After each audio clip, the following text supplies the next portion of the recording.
mohon untuk tidak ditayangkan karena yang bersangkutan ini kan terlindung LPSK. Mohon untuk tidak ditayangkan. Kalau ditayangkan itu dapat berkonsekuensi terhadap perlindungan si terlindung LPSK, yaitu paling fatal dihentikan.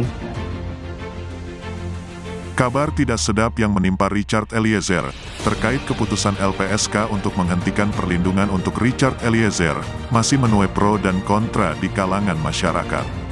LPSK menilai, tindakan Richard yang melakukan wawancara dengan salah satu stasiun TV swasta baru-baru ini melanggar kesepakatan antara LPSK dan Richard Eliezer.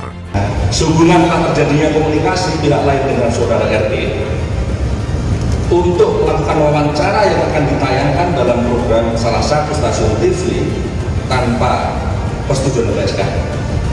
Maka hal tersebut telah bertentangan dengan pasal 30 ayat 2 huruf C Undang-Undang Nomor 13 Tahun 2006 tentang perlindungan saksi dan korban.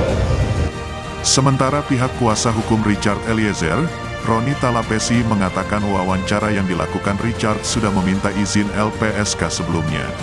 Sebelum diadakan wawancara, H-1 sudah dikirimkan surat untuk mendapatkan perizinan kepada pihak-pihak yang berwenang, termasuk LPSK yang mendapatkan tembusan. Terlepas dari kontroversi antara LPSK dan kuasa hukum Richard Eliezer, yang paling penting kita lihat apa sebenarnya alasan Richard sendiri hingga menyetujui wawancara berbuah petaka tersebut. Mungkin alasan finansial adalah salah satu yang paling logis, karena dengan melakukan wawancara secara eksklusif dengan stasiun TV tersebut, tentu Richard akan menerima bayaran atau honor dari stasiun TV tersebut. Dan mungkin saja yang ada di pikiran Richard saat itu adalah, dengan honor yang didapatkannya dari wawancara tersebut, paling tidak, bisa sedikit membantu kondisi keuangan orang tuanya.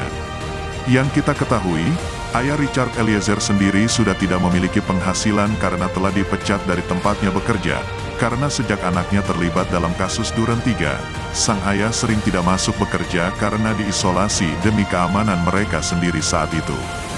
Tetapi, tidak semua niat baik akan berakhir sesuai dengan keinginan kita, karena bagaimanapun, ada hal-hal tak terduga yang bisa saja terjadi setiap saat.